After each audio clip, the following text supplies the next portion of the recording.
Olá, pessoal.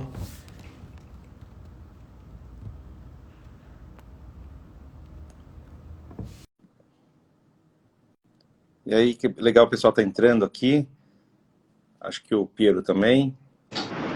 Oi, Fábio. Fala, Piero, tudo bem? Boa noite. Tudo Boa bem? noite. Tudo bom? Tudo certo, graças a Deus. Pô, o pessoal tá pontual, tá entrando na hora. É, A gente tem que obrigação, mas o bom. pessoal, Que bom, né? bom, ótimo. Legal. E aí, como estão as coisas? Tudo certo. Desculpa, eu até falei com o Guilherme agora rapidinho pra gente. Ele tinha pedido pra gente testar um pouquinho antes, mas foi meio corrido, mas agora vamos embora falar da cachorrada. Tô só arrumando aqui a iluminação. Tá boa a iluminação aí pra você? Tá ótimo. Tá? Você tá Legal. muito mais bonito do que eu. Não sei não, viu?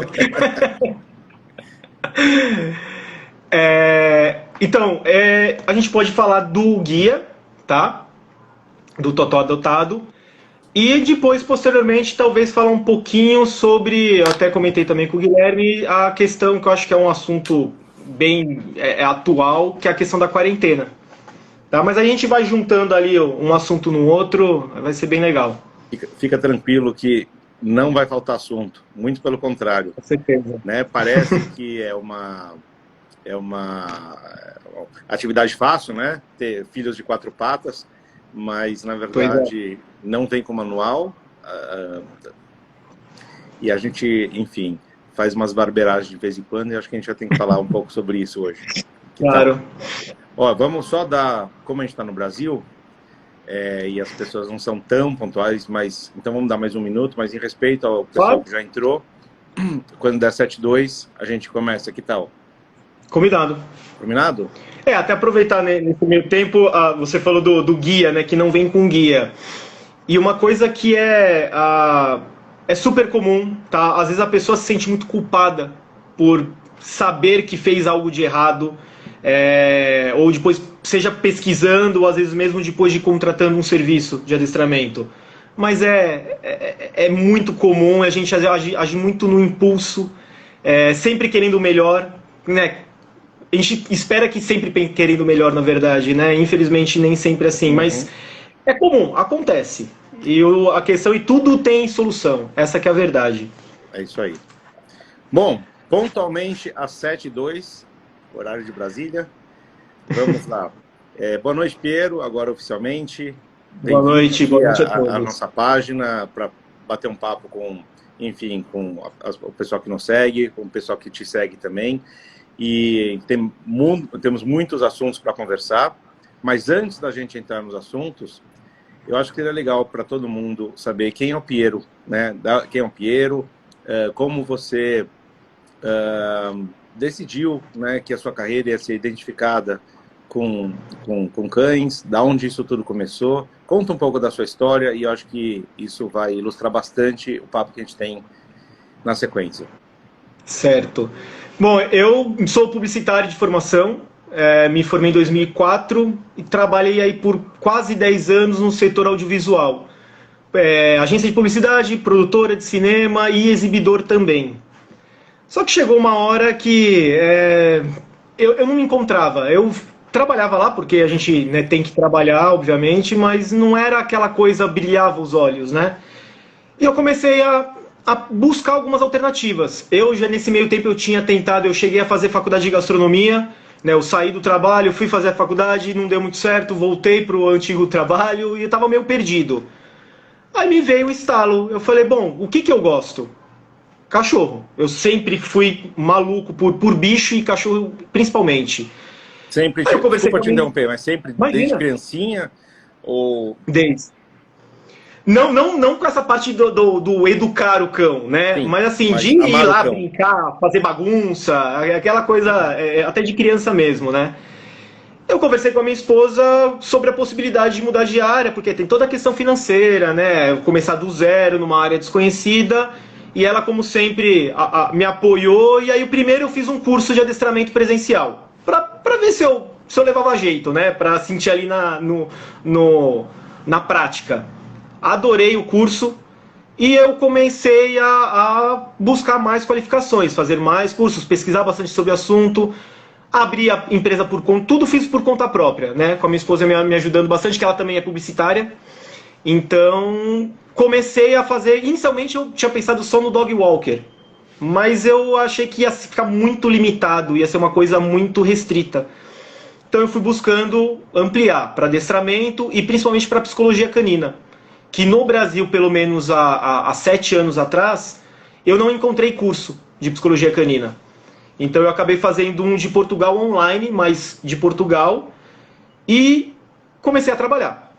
Ô, Pierre, e as coisas desculpa a interrupção, mas acho super legal você explicar para as pessoas que estão nos assistindo o que é psicologia canina, porque senão vai ter gente que acha que o cachorro vai no consultório, deita num divã e fica contando a sua história. Então, explica um pouquinho o que é psicologia canina. A psicologia canina, na verdade, a gente usa muito a psicologia de matilha. Tentar chegar no meio termo nós, humanos, e os cães. Facilitar a linguagem, pensar como fosse o cão. Então, assim, de uma maneira muito resumida, e até já abordar um tema que é super comum, a questão das necessidades.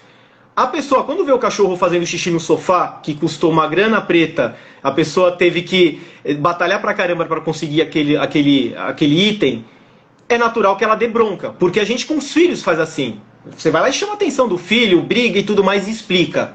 O cachorro não funciona assim. Né? A maneira de interpretar o mundo é diferente. Então a psicologia canina é você ter um pouquinho mais de sensibilidade naquele momento e usar aquilo a seu favor. O cachorro sempre vai querer a nossa atenção. Então a gente acaba o quê? Na hora que ele faz o xixi errado, muitas vezes é justamente por isso. Porque a pessoa vai lá dar bronca. Ele fica sozinho sem fazer nada o dia todo, sem receber atenção. Na hora que ele faz o xixi, a família toda vem brigar com ele. E ele acha aquilo super normal. Só que, na verdade, o quanto mais atenção você dá nesse momento errado, mais você reforça aquele comportamento. Então, exatamente, a psicologia é simples, apesar de falar psicologia canina, é bem o que você disse, né? Pra não, às vezes parece algo muito complicado. Temos que desmistificar. Mas não é. Na verdade é o seguinte, o adestramento por si só é a questão dos comandos de obediência, né? E muita gente acha ainda hoje isso, né? Que o adestramento se resume a ensinar o senta, o fica, o deita. Na verdade, o adestramento você utiliza os comandos de obediência como uma ferramenta. E durante esse processo, você vai trabalhando também esse lado da psicologia canina, de você entender melhor as necessidades do seu cão e transformar a linguagem mais simples entre vocês dois. Então, já a gente volta na evolução da sua história, né, que eu estava contando e eu, mal educado, te interrompi. Imagina, a gente vai... Eu sei, bate-papo mesmo. Mas só fazendo uma observação. Eu vejo, né, do que, enfim, ambos trabalham, de certa forma, no mundo canino, eu vejo muitas pessoas adotando ou comprando cachorro de forma impulsiva e irresponsável, no sentido, enfim, é como se fosse, é bonitinho, eu vou pegar, vou adotar, vou comprar, e nem sabe lidar com ele, e é que é bastante irresponsável fazer isso. E tem o outro espectro, que são extremamente responsáveis, e falam assim, poxa, eu não vou trazer um ser vivo para minha casa, porque eu não tenho estrutura emocional ou financeira ou, enfim, pedagógica para poder ensinar corretamente, então melhor é não ter. E os dois estão errados, né? Então eu acho que é super importante a gente desmistificar, porque o cão nem é um objeto que a gente vai lá na loja e pega como se fosse um supermercado, e nem é algo que deva ser sacralizado no sentido de, poxa, eu não tenho condição de lidar com ele para que ele não sofra, portanto eu não o terei. Então, a gente desmistificar o tratamento com o cão e tratar dos tutores é tão importante, ou mais importante do que tratar do próprio cão. Então, queria um pouco da sua opinião, sua visão em relação a isso, e a gente continua um pouco da sua história. Não, com certeza. A gente acaba tendo muito mais contato, né, do que uma pessoa que só tem um cachorro, né, resolve pegar, adotar ou comprar. Mas é muito comum, infelizmente, a pessoa pega o bicho achando que é um bicho de pelúcia e com uma semana ela percebe que ela vai ter que reservar um tempo da agenda dela para o cachorrinho, vai ter que cuidar da saúde dele, não só a saúde a clínica, é a saúde mental também do bichinho, que é muito importante, e a rotina vai mudar. Então é muito próximo, devido às proporções, do que ter um filho. É o filho canino, na verdade. né? Mas a pessoa precisa, sempre que possível, se planejar. E também não é nada, eu falando isso que ela vai ter que mudar a rotina, é bem o que você falou, não é nem 8 nem 80. Então não significa que ela vai ter que se privar das coisas dela por causa do animalzinho, né? E eu acho que é tudo questão de planejamento, como você disse, e ainda mais hoje em dia com a internet, a informação está aí. É você ir um pouquinho atrás, desde a questão de adoção e não compra, né? Que eu acho que tem tanto bichinho aí querendo precisando de uma família, e você não precisa ir lá e comprar, né, um filhote. Você pode, inclusive, adotar um cão adulto, um cão idoso, que se adapta até mais fácil que o filhote, na verdade. Eu tenho 2 cachorras, as 2 são adotadas e são de ex-clientes. A dona, que é a Bulldog francês, que é a que está na foto, inclusive, que foi divulgada, né, que tem a Bulldog francês, que é a branquinha, que é a dona, e a Boston Terrier, que é a preta e branca, que é a Filó. A dona, a família pegou ela, porque a filha queria, e depois de 1 mês, 2 meses mais ou menos, eles acharam que realmente estava fugindo muito daquilo que eles esperavam. E ela tinha muitos problemas de filhote mesmo. Necessidades, destruição de objetos, latidos e tudo mais. E eu acabei adotando ela, e ela veio aqui para casa em 2 semanas, estava resolvido. Eu estava no começo, porque a dona foi minha primeira cliente, então não dá nem para falar assim, tudo bem, você está falando isso porque você trabalha, então é fácil. Foi logo no começo, então a gente também teve algumas dificuldades, mas é o amor, né? Claro. A retribuição que a gente tem deles vale tudo a pena. É muito gostoso mesmo. A Filó, só terminando rapidinho, a Filó, na verdade, já a história da Filó é um pouquinho mais complexa, porque ela era matriz de reprodução, ela foi resgatada, de um dos resgates do Instituto da Luísa Mel, ela foi para uma casa, e aí essa pessoa acabou me chamando. A mesma coisa, em pouco tempo ela realmente estava muito incomodada com a presença da cachorrinha, a vida dela não estava muito boa, ela resolveu passar para frente, entre aspas, né? A Filó foi mais complicado resolver os problemas dela, porque ela tinha a questão do medo, né, a experiência negativa dela. Então ela não deixava nem colocar coleira, por exemplo, para passear. Uhum. Mas hoje já é outra cachorra. Hoje já curte todos os momentos, já vai, brinca bastante, interage com as pessoas. Tem que ter paciência. Bom, antes de fazer um comentário, queria só responder uma pergunta da Camila Flávia. Ela perguntou se a gente vai responder as perguntas das pessoas que estão nos assistindo. E a resposta é sim. Deixa só rolar um pouco mais de papo, de assunto, mas sim, a gente vai voltar já, Camila. Bom, Piero, e eu queria te parabenizar, porque o ato de adoção é um ato de amor profundo, ele significa muitas coisas, né? Não significa só você ter um cão na sua casa, mas sim você tirá-lo de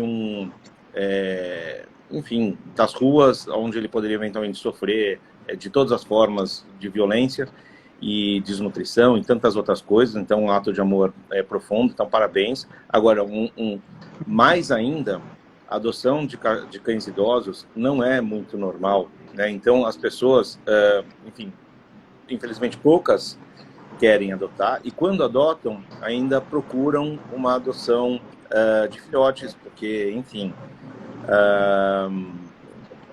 e também dos cães mais bonitinhos e etc. Então, os cães idosos, ou os cães que, enfim, com algum tipo de defeito, ou com alguns cães que sofreram violências e têm algumas marcas, ou cães doentes, eles são muito excluídos.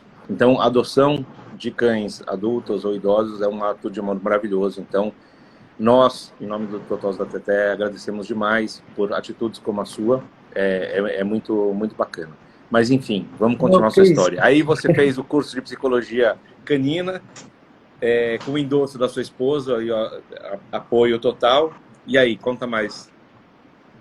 Então, aí eu fui, assim, abriu a cabeça de... Até para mim mesmo, né? No começo, a psicologia canina era algo anormal, na verdade, diferente. Eu não tinha ouvido falar muito, né? Era mais o adestramento, aquela coisa do adestramento mais clássico dos comandos.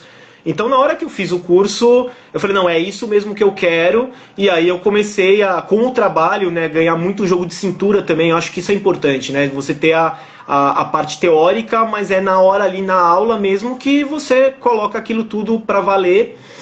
E as coisas foram acontecendo. Então eu tô trabalhando desde 2015, né, com adestramento. Ano passado, por conta da pandemia, de ter obrigado, né, a suspender as atividades presenciais, eu comecei então a desenvolver os cursos, que é até justamente o curso de psicologia canina, que era essa coisa que eu sentia mais falta, né? E hoje eu acabo fazendo o atendimento presencial, eu atendo mais na região de São Bernardo e Santo André, porque eu estou trabalhando sozinho. Então, assim, se eu pudesse, eu iria aonde me chamassem. Até teve contato recentemente do Rio de Janeiro, por exemplo, mas aí, não, infelizmente, não tem como. Mas tem também os atendimentos, as chamadas de vídeo, né? Faz a consultoria online, não substitui o adestramento presencial, mas dependendo do problema, até mesmo que a Camila colocou, que depois a gente vai responder, né? Que eu vi aqui rapidinho, que é a questão da destruição de objetos. São problemas que a gente consegue contornar até mesmo pela chamada de vídeo. A psicologia canina, ela dá muito conhecimento para o tutor, para exatamente no dia a dia, esse exemplo que eu dei das necessidades, por exemplo, né? A pessoa agir por impulso, ela parar, ela pensar, tentar realmente ali se segurar um pouquinho e aplicar essa... Tem muita gente que fala da psicologia infantil, né? Que aí você usa as coisas ao contrário para conseguir aquilo que a criança quer. Proporcionalmente, tem algumas coisas que a gente até acaba usando também com os cães. Né? Aquilo de o cachorro quer a comida. Aí ele começa a latir, latir, latir, latir, latir. Aí você vai e dá o petisco. Nesse momento eu estou ensinando para ele o quê? Se você quiser alguma coisa, você late. Né? Só que ele vai achar que qualquer coisa que ele quiser é latindo que ele vai conseguir. E aí você já cria um probleminha. Então, usando já a psicologia canina, é o seguinte: os cães aprendem de forma associativa, seja positiva ou negativamente. Então, se eu estou com a comida e ele está latindo e eu não quero que isso aconteça, eu só vou dar comida quando ele parar de latir. No começo é sempre muito mais complicado, porque até o cachorro realmente ficar claro para ele o que nós estamos passando e também a gente entrar na parte da coerência, sempre agir da mesma maneira, vai demorar um pouquinho. Mas com insistência e com repetição, logo em algum momento ele vai parar de latir. Nesse momento você entrega comida. A partir daí eles são muito inteligentes, né? Então a partir daí ele já pega, opa, peraí, eu parei, eu ganhei. E vai repetindo. Então é uma maneira de ensinar até mesmo sem precisar usar força física. Também, que isso é um ponto que eu acho importante. Algumas pessoas ainda acham que o adestramento é feito com a questão da violência, né? A imposição, a questão física. E exatamente com a psicologia canina a gente acaba não substituindo porque não precisa ter a força física, né? Mas a gente usa isso de uma maneira muito mais tranquila e muito mais efetiva, né? Esse que é o ponto. Os resultados realmente, com poucas semanas, você já consegue perceber realmente muitas mudanças. E já que você está falando de psicologia, vamos falar um pouco de sentimento, né? Os cães, eles têm o mesmo sentimento que nós, por exemplo, eles se sentem ansiosos, medrosos, corajosos, bravos, contrariados. Todos esses sentimentos também fazem parte do mundo canino, assim como as pessoas. Eu acho que é importante você responder essa questão, porque muitas vezes os tutores não entendem seus cães e exigem dos cães comportamento do Fábio, só desculpa te interromper, Fábio. Oi? Desculpa te interromper, porque falhou muito agora o que você disse e eu não consegui entender. Desculpa. Não, perdão, eu tava te perguntando o seguinte: já que a gente está falando sobre psicologia canina, eu queria que você trouxesse um comparativo entre os sentimentos humanos e os sentimentos caninos. Ou seja, um cão sente ansiedade, sente medo, sente raiva, todos esses sentimentos que o humano tem, os cães também têm, e a maneira de lidar com esses sentimentos podem ser comparáveis. E depois eu concluo o meu raciocínio aqui. Tá. Não, então, falhou de novo um pouquinho, mas eu acho que eu peguei a tua pergunta. Tem, inclusive, isso que você falou, né, dos sentimentos humanos transportar para o cão, tem parte também do antropomorfismo. né, que é exatamente você a projetar suas emoções em algo ou inanimado, que é aquela coisa de quando vê, por exemplo, a nuvem com o formato do rosto, né, tem essa questão, no caso dos bichos. Então, exatamente, o cachorro ele não fica com rancor, por exemplo. Rancor é um sentimento nosso, né? Então, às vezes, a pessoa fica com dó de dar bronca no cachorro porque ela acha que ele vai ficar magoado com ela, quando, na verdade, não acontece, né? Ela pode ter essa posição, ela pode ser exigente, só que daqui 5 minutos, voltar a brincar com o cachorro. É normal. Mas isso acaba realmente gerando muito conflito, tá? Porque é muito comum, por exemplo, as pessoas falarem que o meu cachorro ele fez xixi no sofá de novo, xixi de sofá, porque ele estava com raiva de mim, por exemplo. Né? Não é bem por aí, tá? O cachorro pode pode ter vários motivos, mas com certeza para provocar ou para te deixar nervoso, com certeza não é. Tá? Então realmente a gente tem muito essa tendência a tentar trazer esse lado humano para eles, e às vezes é perigoso, né? Por exemplo, questão do... Posso dar um exemplo aqui rapidinho de uma situação que é bastante comum, Claro. que acontece com bastante frequência. O cachorro, quando tem medo, instintivamente a gente vai e pega no colo. Por quê? Com a criança nós fazemos assim, né? Com o bebê nós fazemos assim para trazer conforto, para acalmar. Só que, na verdade, se o cachorro está com medo e ele ganha colo, a associação que ele vai fazer é exatamente essa: medo igual atenção. Então a pessoa, ao pegar o cão no colo, ao invés de deixá-lo mais tranquilo e tentar resolver, de certa maneira, a situação, ela vai reforçar aquele sentimento. Tá? E aí eu costumo falar para as pessoas quando acontece isso, né? O ideal é você ignorar quando ele estiver com muito medo, preparar o ambiente, deixar bem confortável, seguro, e deixar no tempo dele, na hora que ele se sentir confortável, ele ir até você ou começar a interagir. E as pessoas ficam morrendo de medo, né? Assim, o coração apertado, porque fala assim, como que eu não vou dar atenção nesse momento em que ele está com medo, precisando de mim? Então é bem isso que você falou de transportar o sentimento humano. E é difícil às vezes você, né, eu explico isso para a pessoa, mas tem uma resistência muito grande muitas vezes, de ela achar que ela está maltratando o cachorro dela por não estar ali dando atenção. Então, uma situação que provavelmente você já passou, todos aqui que estão nos ouvindo já passou, e eu também já passei muitas vezes, fogos de artifício. Né? Essa é uma questão crítica para cães, e muitos deles sentem muito medo, se escondem muitas vezes em lugares que a gente nem imaginava que eles cabiam. Numa situação dessa, por exemplo, qual que é a sua orientação? Então não é acolhê-lo.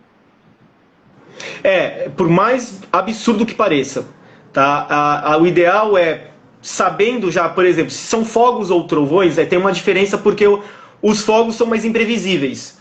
Né? É aquela coisa que, claro, tem a final do ano, quando tem algum jogo de futebol, alguma coisa assim, mas quando a pessoa sabe que o cachorro já tem essa predisposição, reage dessa maneira, o ideal é preparar um ambiente seguro. Então, às vezes, o cachorro vai para debaixo da cama ou vai para debaixo da pia, aquele cantinho que ele costuma se sentir seguro, prepara aquele ambiente e deixa ele à vontade. Pode fechar as janelas, tentar aumentar o som da televisão para abafar o som externo e deixar ali. O ideal é fazer o trabalho preventivo, que aí daria para fazer a dessensibilização, tá? Que aí hoje em dia no YouTube, por exemplo, tem vários canais que tem ali sons de fogos, né, ou de trovões, e procurar expor o cão a esse tipo de som num volume bem baixinho. Pode começar no volume 1 e ir para o 2, enquanto brinca com ele. Então, o que a gente vai fazer? A gente vai contornar essa situação, fazendo que o cão comece a associar aqueles barulhos que hoje dão medo com algo positivo. Que é brincadeira, que às vezes é um exercício, é algum momento de prazer mesmo. Então a pessoa coloca no volume baixinho, chama o cachorro para brincar. Toda vez que o cão dividir a atenção, né, ficar um pouco receoso com o som ou com a brincadeira, abaixa o volume e recomeça. O objetivo é tentar chegar no volume mais alto possível, com o cão brincando ali numa boa, Na hora que acontecer, né, tiver de fato esse barulho, né, seja os fogos ou os trovões, é tentar reproduzir essa situação. Tá? É realmente difícil isso. Tá? Eu vou te falar que as pessoas sofrem, tem uma resistência porque é essa questão de ver o cachorro sofrendo e se sentir mal e não estar ajudando ele. Tá? Mas é bem por aí. Então eu vou propor aqui uma outra situação cotidiana que eu já vi diversas vezes, desde que eu sou pequeno, esse debate acontecendo. Então, quando muitos tutores querem repreender o cachorro, por exemplo, vamos bater no cachorro. E aí outra pessoa fala assim, não, você não pode bater com o cachorro com a mão, você tem que bater com um jornal ou com um chinelo para ele não associar que a sua mão bate. E fica uma discussão, enfim, para mim, bastante constrangedora, mas acho que muitas pessoas já presenciaram cenas parecidas. Qual que é o seu comentário a respeito sobre como repreender, ou se é que deve se repreender, e a forma de fazer isso, ou tirar algumas crendices populares enfim, vou deixar você responder aqui na condução dessas situações. Tá, não tem necessidade de ter o contato físico, tá? Seja com a mão, com o jornal, com o chinelo, qualquer que seja. A pessoa tem que trabalhar a liderança dela diariamente, tá? Não adianta ela também, no dia a dia, o cachorro faz o que bem entende, apronta e tudo mais, e ela nunca dá bronca, e aí na hora que está numa outra situação, ou seja, com pessoas em casa ou em algum outro local, ela querer exercer aquela liderança que não foi trabalhada. Tem que repreender sim, mas tem os momentos adequados. Eu vou voltar mais uma vez, acho que o do xixi é uma situação que todo mundo já passou ou vai passar, né? Exatamente, a pessoa dando bronca quando o cachorro erra o xixi, é o que eu falei anteriormente, ela vai reforçar aquele comportamento porque ela está dando atenção. Então, o repreender é o seguinte, você está interagindo, está brincando com o seu cachorro e ele começa a morder a sua mão. Nesse momento, você vai repreender. Você vai procurar adotar um gestual como padrão, que geralmente nós usamos com o indicador levantado, e escolher uma palavra como padrão também, por exemplo, um não, ou chega, ou para. E repetir isso. Então ele está mordendo a mão, eu vou falar o não, vou tirar a mão. E vou fazer isso várias vezes. Então nesse momento ele vai começar a perceber que quando eu coloco minha mão desse jeito e digo essa palavra, a brincadeira interrompe. Isso precisa ser praticado, claro, mas essa é a situação. Agora, se o cachorro está latindo no quintal, por exemplo, e eu saio para dar bronca, esse é o momento que eu não devo repreender. Porque aí eu estou reforçando o quê? A atenção como prêmio para ele. Ele latiu, latiu, latiu, até que eu apareci ele parou. Eu voltei para dentro e ele voltou a latir. Aí eu apareço de novo, ele para de latir. Então eu começo a mostrar para ele que se ele latir eu apareço. Tá? Tenha também a punição despersonalizada. Essa que eu falei de repreender, né, com o gestual e o comando verbal, é a punição personalizada porque ele vai associar a bronca, entre aspas, né, a repreensão, com a figura da pessoa. Agora, a punição despersonalizada tem as opções de você conseguir interromper o estímulo sem que o cachorro associe diretamente a sua interação com esse momento. Uhum. Um exemplo rápido também, aproveitando até a questão do latido. Ao invés de eu sair para repreender o cachorro quando ele está latindo, de dentro de casa mesmo, eu posso fazer algum tipo de som inesperado. Ou bater na janela, ou fazer um chocalho com uma lata, ou às vezes bater bater palmas, porque ele está latindo, eu faço barulho, ele vai parar para prestar atenção nesse som que acabou de acontecer. Ele não vai ver ninguém por perto. Aí ele vai voltar a latir, o barulho se repete. Então acaba tendo esse efeito de ele latir, acontece o barulho, então ele vai acabar gradativamente diminuindo a frequência até parar. Aí ele inquieto, a pessoa pode ir até o quintal e recompensa. Então a gente já começa a trabalhar completamente o oposto. Positivo. Tá? Punição despersonalizada pode ser também borrifador. Tem algumas pessoas que não gostam de usar, tá? Mas o borrifador, ele com água, você pode tentar acertar ou apenas o focinho do cachorro, tomando cuidado para não acertar os olhos, claro, ou você joga água em direção às patas, que causa um certo desconforto. Aí, da mesma maneira, o cachorro ele vai sentir aquele efeito desconfortável, e não vai associar diretamente com a sua presença, tá? A forma, tem algumas pessoas até que dão às vezes um tapinha ou outro no cachorro, tá?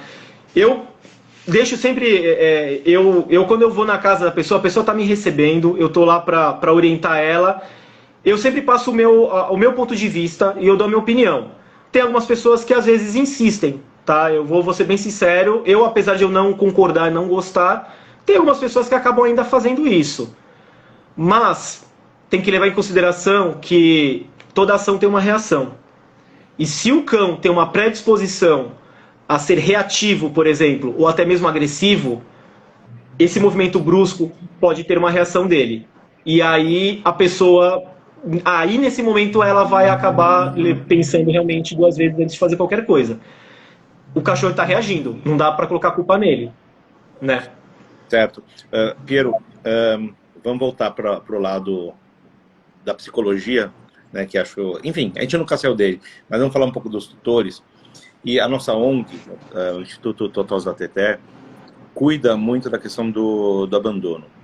E, enfim, talvez algumas pessoas que estão nos assistindo não saibam, mas existem 20 milhões de cachorros abandonados no Brasil, né?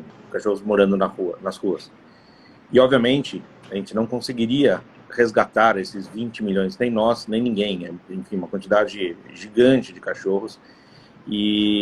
Mas a gente precisa cuidar desse assunto. Então, a nossa proposta do nosso instituto é tratar das razões do abandono. Então, se a gente consegue reduzir o número de abandonos, certamente vão reduzir o número dos cães abandonados, e a gente está tentando atacar a causa raiz.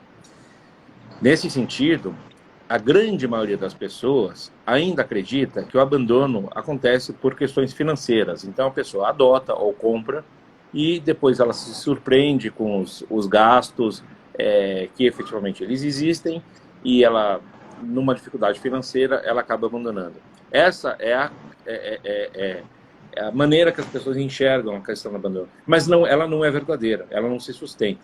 E a grande maioria dos abandonos, eles acontecem por questões comportamentais, né? Pelos tutores, muitas vezes não entenderem seus cães, ou exigirem dos cães comportamentos humanos, ou muitas vezes se falam, até espero, vamos humanizar o cachorro. Não dá para humanizar, o cachorro é cachorro, o homem é homem. E como você mesmo colocou, muitas vezes a educação se dá da maneira contrária do que se faz com humanos. Então essa falta de compreensão, ou essa falta de capacidade de lidar com os problemas do cotidiano, são as principais causas do abandono, infelizmente. Portanto, a gente entende que, ao tratar da relação entre tutor e cão, a gente não só aproxima essa relação e deixa ela mais agradável, mais gostosa, mais amorosa, mas também a gente previne o abandono. Nesse sentido, né, quando a gente lançou agora, junto com você, o manual do cão adotado, justamente o cachorro não vem com um manual de instruções a hora que ele nasce, mas quem precisaria desse manual são os tutores. Será que você pode, nos próximos 5 minutos, dar dicas básicas? Olha, eu quero adotar um cão. Quais são os cuidados que eu devo ter antes de fazer essa adoção? E no momento que eu já estou com um cão aqui, talvez muitas pessoas que estão nos assistindo agora já tenham um cão em casa, quais são as dicas básicas para eu me aproximar do meu cachorro, entendê-lo da maneira que ele é e entender a diferença entre humanos e cães, cada um, enfim, interagindo da sua forma? Bom, eu acho que o primeiro passo, quer ter cachorro, é tentar buscar. Eu prefiro o que a gente já falou, a adoção realmente é a melhor opção, mas cada pessoa tem a decidir, vou comprar ou vou adotar. Geralmente quando compra é filhote, então os problemas vêm junto com o pacote, todos os problemas característicos de filhote. A pessoa tem que ir, o primeiro passo acho que é a questão da raça, tá? As características, na verdade, de acordo com a rotina dela. Por exemplo, o Husky é um cachorro que é muito ativo, e ele, quando ele fica sozinho, ele acaba desenvolvendo muito a síndrome de ansiedade de separação, e ele chora, late, até uiva. Então, se a pessoa fica pouco tempo em casa, não é já uma raça que seria ideal para ela, tá? Então, acho que o primeiro passo é optar por um cão com um perfil, a raça e o perfil, de acordo com a rotina da família. E aí, o primeiro contato já é o importante. Pegou o cachorrinho, vai levar para casa, já mostrar todo o ambiente, né, todo a nova casa, o lugar em que ele vai ficar, e tentar proporcionar os primeiros dias para que a mudança, né, de ele sair de um canil, de um lugar onde ele está tendo contato com vários outros cães, ir para uma casa sozinho. Então ele vai acabar sentindo falta. É natural que tenha a questão do choro, do latido nas primeiras noites, a destruição de todos os objetos, mas a pessoa pode... Eu não sei, eu posso já dar algumas dicas enquanto eu vou falando? Para já já dar uma luz para quem está com dificuldade? Então, posso falar, as primeiras noites, a pessoa pode pegar uma peça de roupa dela, ou de alguém, de mais de uma pessoa da casa, e colocar ali na caminha do cachorro. Porque o cheiro dela vai acabar já sendo uma referência para ele. Tá? De certa maneira já pode deixá-lo um pouco mais tranquilo. Uma outra dica, deixar o rádio na AM, mesmo na AM, em alguma estação que seja mais de notícias, um som ambiente baixinho, porque a voz das pessoas, do locutor, né, de todo mundo, acaba preenchendo o ambiente e dá a sensação para o cão de que ele está acompanhado. Tá? Algumas pessoas até colocam televisão, ligam a televisão, mas eu acho que a televisão, por ter questão da imagem e muita oscilação de volume, pode deixar o cão mais ativo do que ele relaxado. Feito isso, as primeiras noites, vai, conforme os dias vão passando, estabelecer rotina. Um horário legal para alimentação, consequentemente ele já vai adotar já meio que um padrão para também fazer as necessidades, que geralmente é logo na sequência. Passeio, sempre próximo do mesmo horário. E ter uma rotina realmente de acostumar ele, já deixando ele ficando sozinho dentro de casa, trazendo pessoas para visitar e também ele ter esse primeiro contato com pessoas diferentes. Agora, um ponto que eu gostaria de falar, porque é uma coisa super comum, que é a chegada em casa, né? Quando a pessoa chega e o cachorro começa a pular, começa a latir, a morder. E isso acaba, às vezes, até atrapalhando muito quando tem criança ou algumas pessoas de idade, porque acaba machucando mais ainda. A pessoa acostumando o cachorro a ficar sozinho, tanto a chegada como a saída, tem que ser algo normal. Não aquela festa, um evento. Então a pessoa sai, sem falar, tem muita gente que se despede do cachorro, né? Pega ele no colo, dá um beijo, abraça, fala já volto e tudo mais. Isso pode reforçar mais ainda a ansiedade.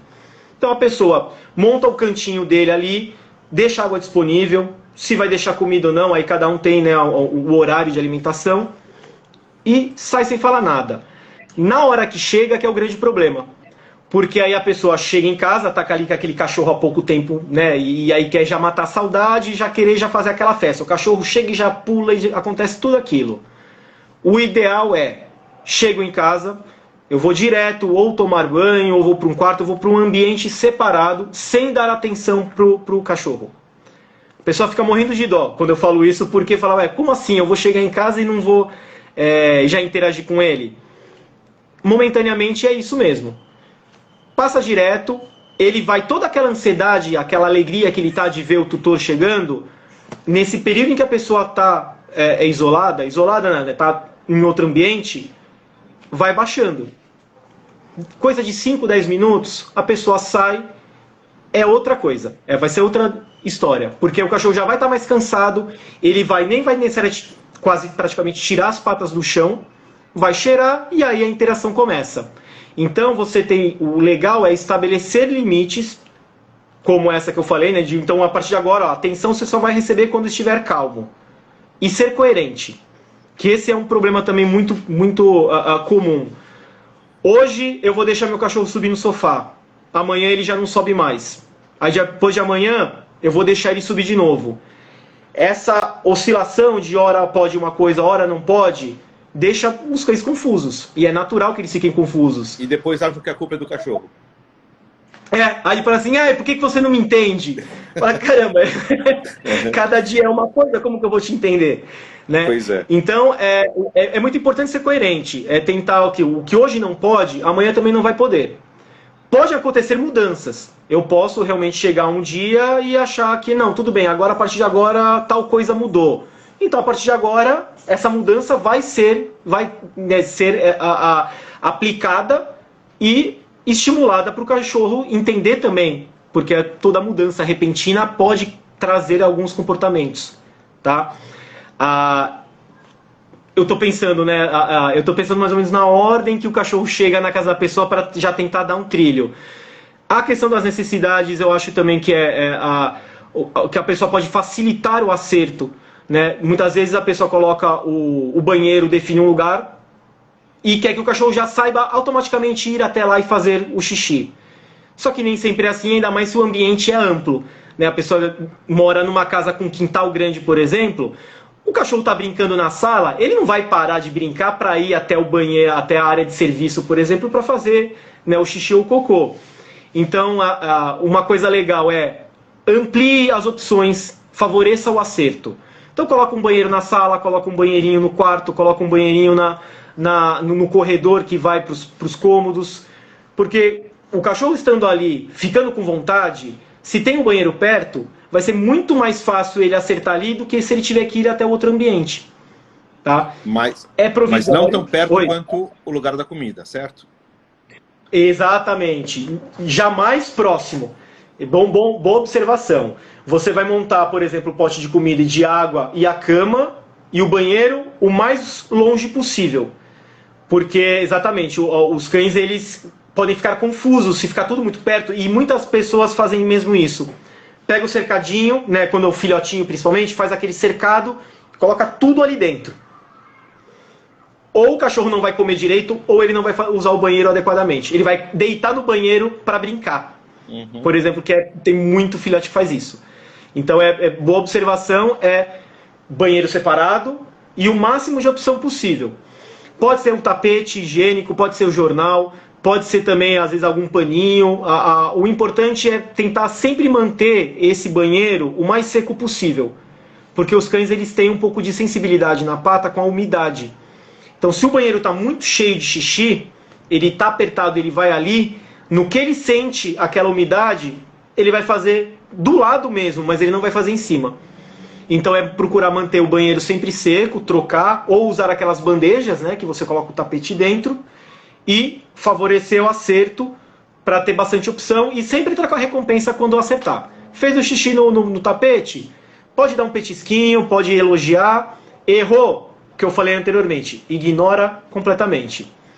E um último ponto, o enriquecimento ambiental. Tá? Tem a sensação de que brinquedo é besteira, o cachorro não precisa brincar, ele tem o instinto dele que é só de ficar farejando. Não é bem assim. O enriquecimento ambiental ele é importante porque ele é um estímulo físico e mental. O cachorro ele pega um brinquedo interativo, por exemplo, por mais que pareça banal pra gente, ele pegar, ficar jogando e cair a comida, ele está estimulando ali. Ele está percebendo que quando ele joga, cai uma comida, ele se entretendo ali, ele acaba cansando e ficando naturalmente mais relaxado. Até depois a gente pode abordar um pouquinho desse tema do enriquecimento ambiental com opções de brinquedos. Nem sempre precisa comprar. Dá para fazer de casa mesmo, tem algumas boas opções para enriquecimento ambiental. A gente já fez algumas publicações sobre isso, vai ser super legal a gente voltar.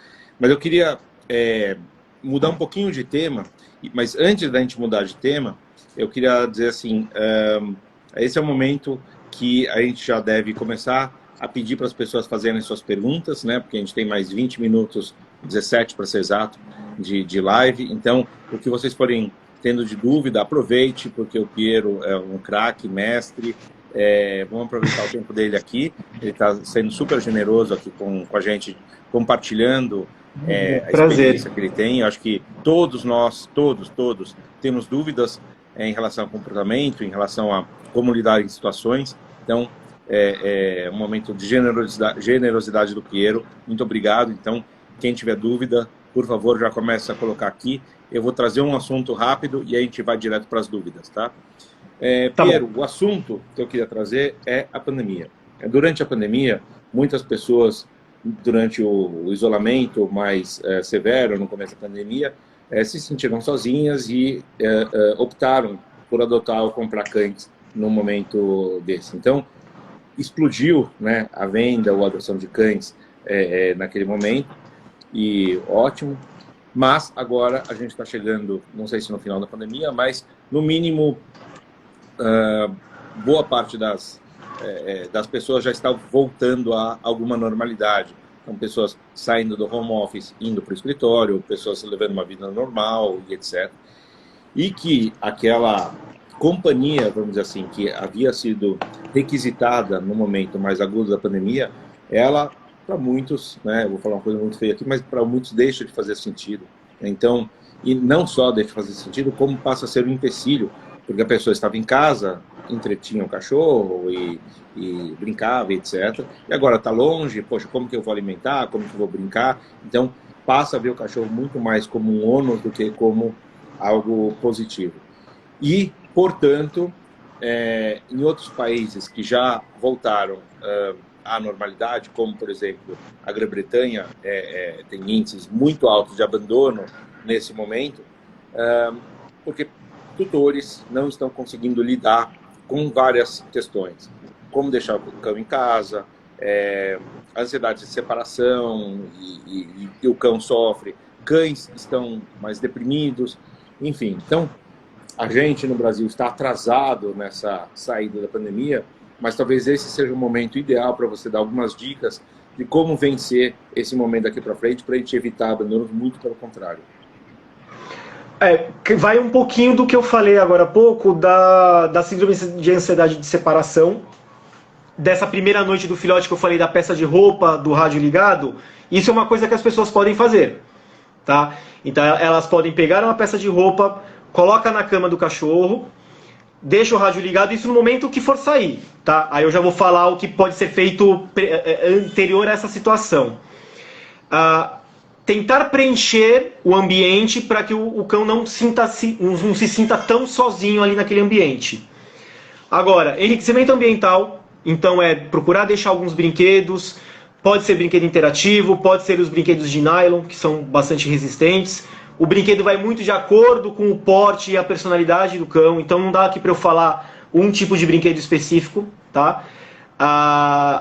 E procurar, se conseguir se planejar, é o melhor de tudo, assim como a gente falou de trazer o cão para casa, se planejar. Agora que vai ter essa volta à rotina, a mesma coisa. O importante, seria legal, tentar fazer saídas rápidas. Pega um final de semana, por exemplo, um sábado, e de manhãzinha, vai até, se a pessoa mora no térreo, num prédio, vai até o térreo por 2, 3 minutinhos e volta. E vai fazendo isso várias vezes ao longo do dia. A pessoa mora em casa, mesma coisa. Sai, vai até a esquina e volta. São saídas curtas e muito frequentes para que o cão acostume a perceber que ele, ficando sozinho, nada de mal acontece. E a pessoa, assim como ela saiu, ela volta. Porque realmente isso é um ponto, né? O cachorro nunca ficou sozinho. Ele está aí há quase 1 ano com a pessoa, sempre tem alguém junto ali com ele. Aí de repente sai todo mundo. Ele vai estranhar isso porque pode achar ou que foi abandonado, ou que não vai voltar, ou de fato vai estranhar toda essa situação.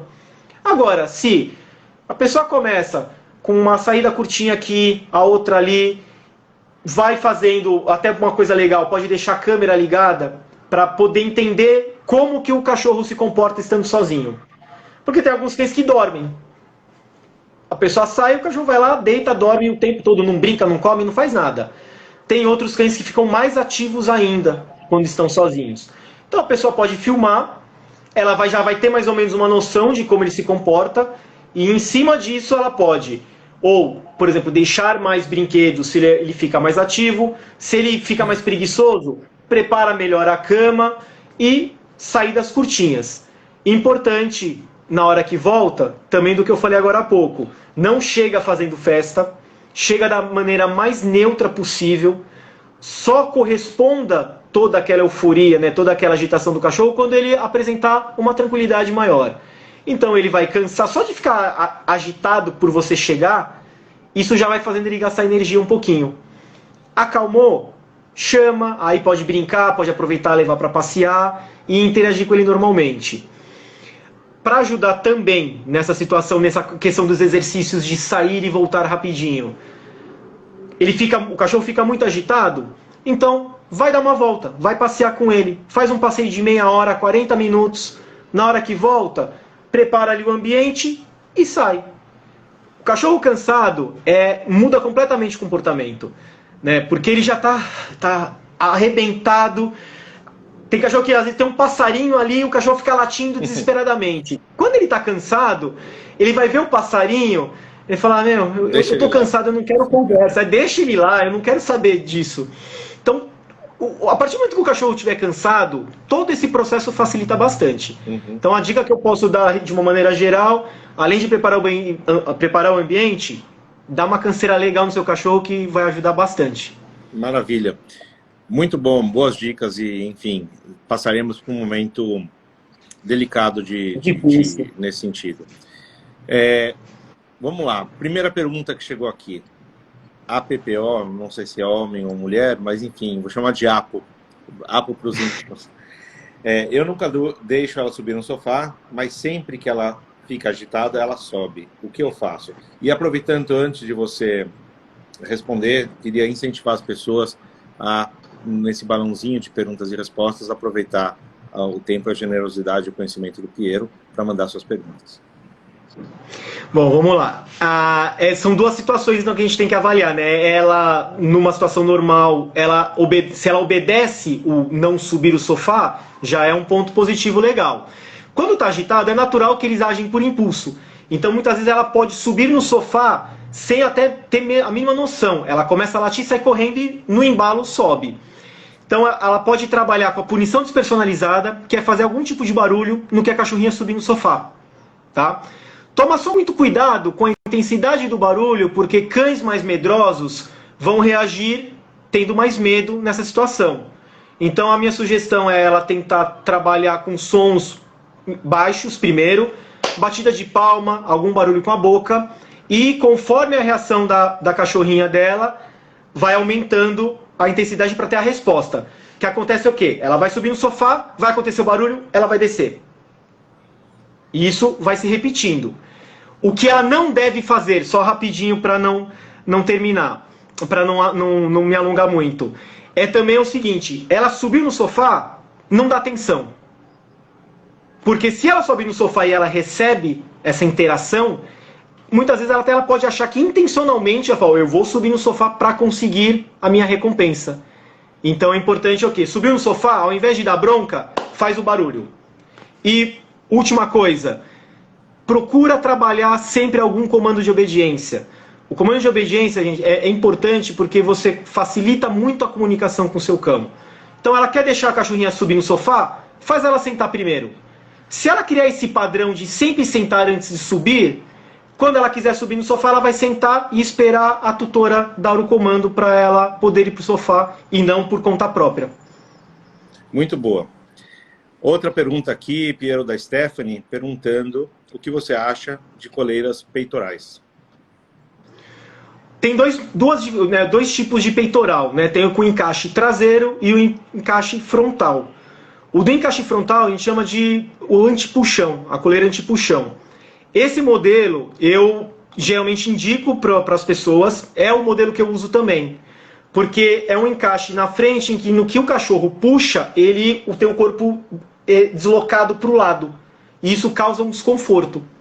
O peitoral com encaixe nas costas, acho que vai muito mais da pessoa que está conduzindo o cão do que a coleira em si. Porque se o cachorro puxa muito e a pessoa dá o tranco, ele automaticamente vai condicionar a ter muito ação e reação. Ele é puxado para trás, ele vai puxar para frente. Então, se a pessoa acostumar o cachorro a andar mais relaxado ao lado, pode usar tranquilamente.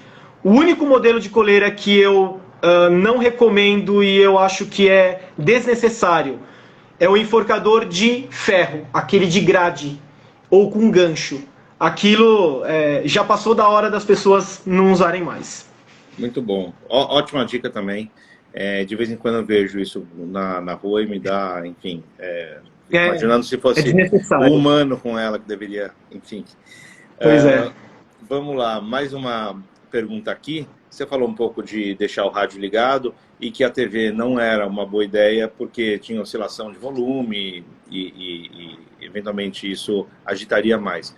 Mas e os canais apropriados, né? O Dog TV, por exemplo, vale a pena pagar o Dog TV? O que você acha? Se a pessoa já tem, porque às vezes já está incluso no serviço de TV a cabo, né? Se já faz parte, ela já tem esse canal, eu acho que pode usar porque ele é programado, especialmente, né, ele tem os momentos ali mais com as músicas mais apropriadas, ele é realmente voltado para isso. Agora, se a pessoa não tem esse serviço, eu acho que ela não precisa pagar, porque ela pode muito bem usar o rádio e ele tem um efeito muito parecido, rádio na AM, tá? Ou em algum canal de notícia, porque se não for com música, aí é a mesma coisa. Aí depende, se a pessoa já tem, usa, se não tem, vai no rádio que é igual. Muito bom. A pergunta da Tânia é uma pergunta que certamente é para muitas outras pessoas também. A cadela da Tânia é uma CRD e ela destrói tecido, cama, coberta, enfim. Eu posso aqui reproduzir a pergunta dela para outras situações. Tem Sim. O que destrói o chinelo, o que destrói a almofada, o que destrói o sofá e etc. Então, a dica vale para todos. Piero, o que fazer nessa situação? Tá. Bom, Tânia, tem que ver o primeiro, né? A gente sempre tem que tentar identificar qual é o gatilho desse comportamento. Pode ser acúmulo de energia, pode ser para chamar sua atenção. A primeira medida é: próxima vez que você vê-la mordendo tecido, destruindo a cama, não dar bronca. Você vê que mais uma vez eu estou falando de não dar a bronca, né? Porque isso realmente é mais uma situação. A pessoa vai e chama a atenção do cachorro. Não dar bronca, procurar, toda vez que o cachorro estiver ali, a cachorrinha dela estiver ali na caminha e estiver comportada, vai até ela, faz um carinho, recompensa, dá um pouquinho de atenção. Começou a aprontar, começou a fazer algo de errado, ignora, pode usar a punição despersonalizada de novo que eu falei, a questão do barulho. E também o enriquecimento ambiental. Ela gosta de morder as coisas, gosta de destruir, pode dar uma garrafa PET para ela, pode dar um brinquedo de nylon, pode dar um brinquedo de corda, um brinquedo legal que, principalmente para quem mora em casa, pode pendurar algo numa viga, né, ou na parede, fazer um pêndulo, o cachorro fica ali brincando com aquele movimento. Preencher mais o ambiente, levar para passear, cansa sua cachorra, Tânia, prepara realmente o ambiente e ignora quando ela estiver fazendo coisa de errado. Você vai ver que se você conseguir manter essa coerência, é questão de dias até notar a diferença.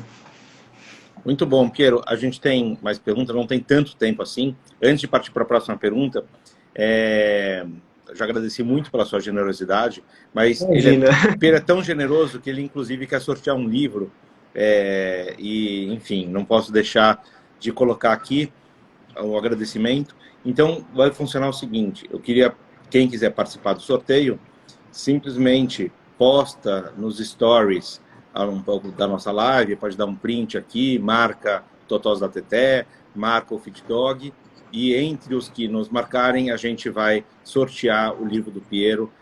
Enfim, eu vou correr aqui para a gente dar tempo de responder mais perguntas. Vamos Legal. lá. O Filipão fez uma pergunta, acho que você já passou um pouquinho por isso, se é necessário restringir o espaço físico do ambiente para um filhote recém-nascido. Pode restringir para evitar realmente a destruição dos outros ambientes da casa, tá? Pode fazer com um cercadinho, ou às vezes um ambiente, por exemplo, na cozinha, colocar um portãozinho, mas não é legal que isso seja pelo dia todo. Você pode restringir em alguns momentos específicos, por exemplo, para alimentação, você coloca ele ali, ou às vezes você precisa fazer alguma coisa, se concentrar em outra atividade, coloca naquele espaço. Mas o ideal, tirando essas situações bem pontuais, é que o cão se acostume com o ambiente todo da casa. Para exatamente a novidade não fazer com que ele tenha aquele comportamento destrutivo. Tem um quarto na casa que ele nunca entra. A primeira brechinha que tiver da porta, ele vai colocar a cabeça ali, ele vai entrar e ele vai destruir tudo. Porque aquilo tudo tem o cheiro da família e é novidade para ele. Então é importante, pontualmente, se necessário, sim, pode restringir, mas de uma maneira geral, deixa o cachorro reconhecer a casa dele como um ambiente livre para poder brincar onde ele quiser. Muito bacana. Piero, tem mais perguntas aqui, mas não temos mais muito tempo. Então, queria dizer que nós, do Instituto Total Zateré, estamos muito agradecidos e honrados por ter você aqui com a gente nesse espaço. Muito obrigado mesmo. Muitas das dúvidas que não foram respondidas e outras dúvidas que surgirão estão no manual do Cão Adotado. Então, quem ainda não deu download, basta se inscrever na nossa newsletter. Automaticamente receberá um link para download do manual redigido pelo Piero, pela FitDog. Muito bacana. Também nos colocamos à disposição para quem quiser mandar direct, e-mail, com dúvidas, com comentários, etc. Será um prazer e espero poder cruzá-lo em algum outro momento, fisicamente também, para a gente dar um abraço de agradecimento. Tudo de bom, Piero. Foi um grande prazer estar aqui com você essa noite. Obrigado a todos aqueles que nos assistiram. Eu que agradeço o convite e sempre que vocês precisarem, se quiser depois marcar mais lives para a gente abordar outros assuntos, é só me avisar que eu acho que a conscientização é o mais importante de tudo. Muito, muito legal. Obrigado. Tá? Eu que agradeço, Fábio. Obrigado. Boa noite.